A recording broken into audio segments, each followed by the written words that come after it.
আন্দরকিল্লা শাহী জামে মসজিদ, ইতিহাস ও নামের গল্প। চট্টগ্রামের প্রাণকেন্দ্রের এই ঐতিহাসিক স্থাপনাটি সম্পর্কে আপনি কতটুকু জানেন?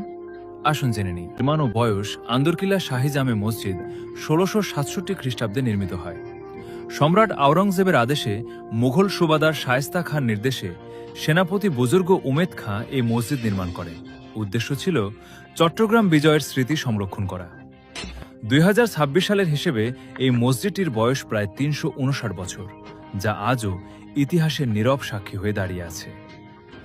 আন্দরকিল্লা নামের ইতিহাস। আন্দরকিল্লা শুধু একটি জায়গার নাম নয়, এটি মুঘল বিজয়ের এক জীবন্ত স্মারক। ১৬৬৬ সালের আগে চট্টগ্রাম ছিল আরাকান রাজ্যের অধীনে।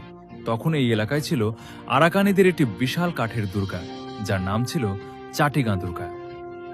মুঘল বিজয় ১৬৬৬ সালে মুঘল সুবাদার শায়েস্তা খাঁর সেনাপতি বুজুর্গ উমেদ খাঁ এক রক্তক্ষয়ী যুদ্ধে আরাকানিদের পরাজিত করে এই দুর্গ দখল করেন। বিজয়ের পর তিনি দুর্গটির নতুন নাম দেন আন্দরকিল্লা।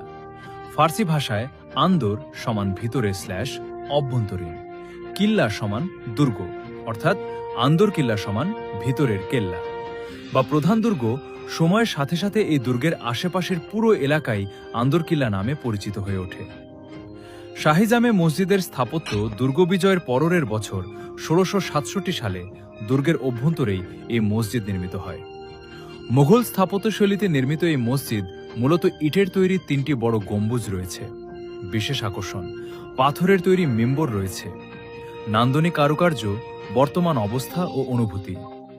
আজ আরাকানিদের সেই কাঠের দুর্গের কোনো চিহ্ন নেই, কিন্তু এই মসজিদটি এখনও দাঁড়িয়ে আছে, মুঘল আমলের গৌরবময় ইতিহাসের নিদর্শন হয়ে। পুরনো ইতিহাস হারিয়ে গেলে হারিয়ে যায় এক অনুভূতি, এক স্মৃতি। তাই এই ধরনের ঐতিহাসিক স্থাপনা সংরক্ষণ করা আমাদের দায়িত্ব। এক লাইনে, আন্দরকিল্লা শাহী জামে মসজিদ শুধু একটি মসজিদ নয়, এটি চট্টগ্রামের মুঘল বিজয়ের এক জীবন্ত ইতিহাস। চট্টগ্রামের এমন আরও অজানা ইতিহাস জানতে পেজটি ফলো করতে ভুলবেন না।